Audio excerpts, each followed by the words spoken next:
வேலூர் மத்திய சிறையில் அடைக்கப்பட்டுள்ள பேரறிவாளன் சக கைதியால் இரும்பு கம்பி கொண்டு தாக்கப்பட்டுள்ளார். ராஜீவ்காந்தி கொலை வழக்கு தொடர்பாக கைது செய்யப்பட்டு ஆயுள் தண்டனை பெற்று வரும் பேரறிவாளன் வேலூர் மத்திய சிறையில் அடைக்கப்பட்டுள்ளார். இவரது அறை மாற்றம் தொடர்பாக ஆயுள் தண்டனை கைதி ராஜேஷ் கண்ணா என்பவருடன் தகராறு ஏற்பட்டதாக தெரிகிறது. இந்த பிரச்சனை முற்றியதில் ராஜேஷ் கண்ணா இரும்பு கம்பியால் பேரறிவாளனை தாக்கியுள்ளார். இதில் பேரறிவாளனுக்கு தலையில் படுகாயம் ஏற்பட்டது. இதனையடுத்து சிறை வளாகத்தில் உள்ள மருத்துவமனையில் அவருக்கு முதல் உதவி அளிக்கப்பட்டது. அவரது காயத்திற்கு 4 தையல்கள் போடப்பட்டன. அதனைத் தொடர்ந்து அவரது தாயார் அற்புதம்மாள், தந்தை குயில்தாசன் ஆகியோர் வேலூர் சிறைக்கு சென்று பேரறிவாளனை சந்தித்தனர். அதன் பிறகு சிறை மருத்துவமனையிலிருந்து பேரறிவாளன் மேல் சிகிச்சைக்காக வேலூர் அடுக்கம்பாறையில் உள்ள அரசு மருத்துவமனைக்கு கொண்டு செல்லப்பட்டார். அங்கு சிகிச்சை முடிந்த பிறகு மீண்டும் சிறைக்கு கொண்டு செல்லப்பட்டார். பயப்படுறதுக்கு எதுவும் இல்லை.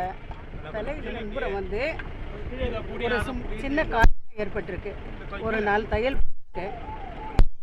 டெஸ்ட் எல்லாம் எழுதி கொடுத்துருக்கு. எல்லாம் டெஸ்ட் பண்ண பிறகு என்னென்ன இது பண்ண பயப்படுறதுக்கு எதுவும் இல்லை. ஸ்டேபிளாக இருக்கிறேன். வேலூர் சிறையில் பேரறிவாளனுக்கு பாதுகாப்பு இல்லை என்பதால் அவரை உடனடியாக விடுவிக்க வேண்டும் என்று அவரது தாயார் அற்புதம்மாள் கோரிக்கை விடுத்திருக்கிறார். சிறையில் பேரறிவாளனை சந்தித்த பின்னர் அவர் இவ்வாறு கூறினார்.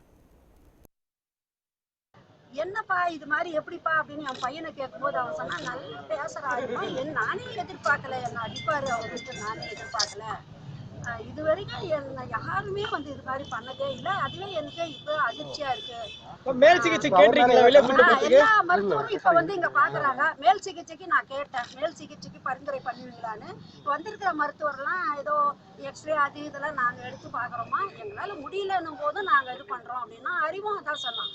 எல்லாம் நல்லா கவனிக்கிறாங்கம்மா, இங்க முடியல நானு. ஆனா நான் முதல்வருக்கு வேண்டுகோள் வைக்கிறது தான்.